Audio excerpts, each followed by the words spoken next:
Hey everyone, I'm Joel Green and welcome to Curiosity Quest Goes Green, the show that just continues to explore what you, the viewer, are curious about. Now, today we are up in Victorville, California at a materials recovery facility, otherwise known as a MRF. And rather than me reading a letter about what you're curious about, let's meet a couple of you to hear what you're curious about. So let's begin today's Curiosity Quest Goes Green.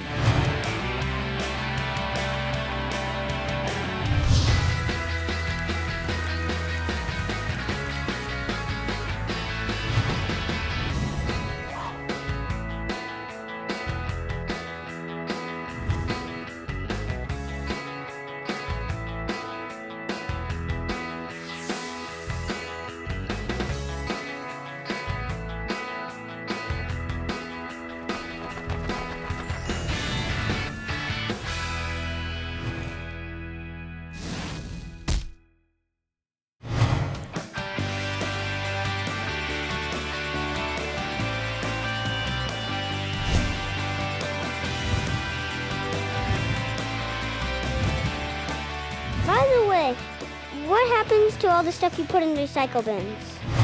Well, I'm glad you asked. First of all, congratulations to all of you who have taken the first and most important step in the recycling process, and that is actually putting the stuff in the recycle bin.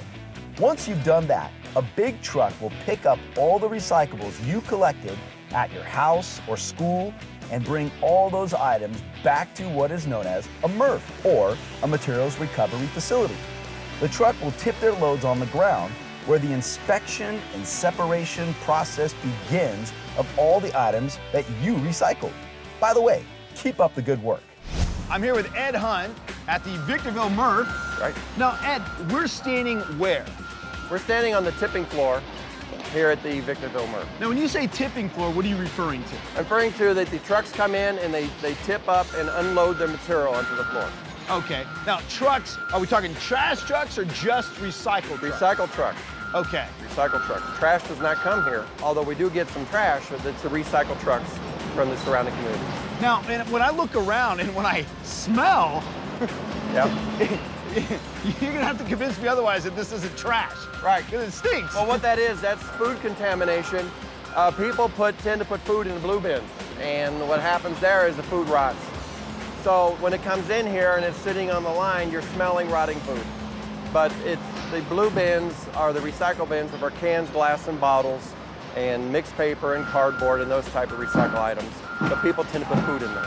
Now, in some areas, it's not all blue bins. Where I live, up in this area, it's the blue bins. That's right. Some areas is different color, Right. but the idea is that's your recycle bin. That's and that's correct. where all the recyclables go. Yes, that's correct. Now, can you give us like a quick list of what you should be putting in your recycle bin? You named a few items, but can you go down a peg list? Ready, go.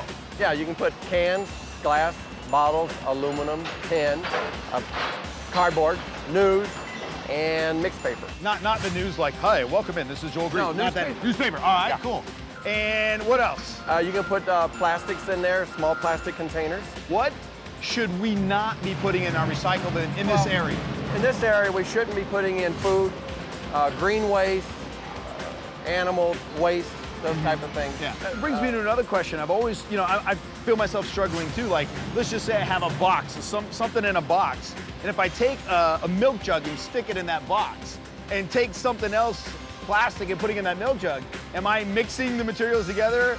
Well, yeah, you are, but they will eventually be all sorted out. Now, what about large, bulky items? Large bulky items are taken off the line and put into a bin, and they'll be moved off to a recycler. These bins over here, the red one is our metal bin.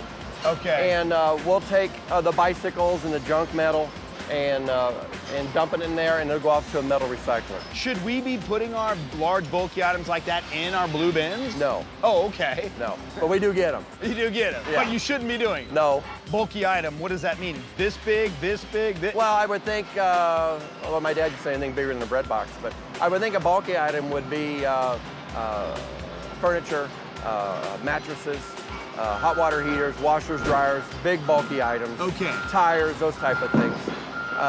Bicycles, those would be considered bulky items. There's some confusion out there about the electric, e-waste, and the cords and everything. Right, What should we be doing with our e-waste?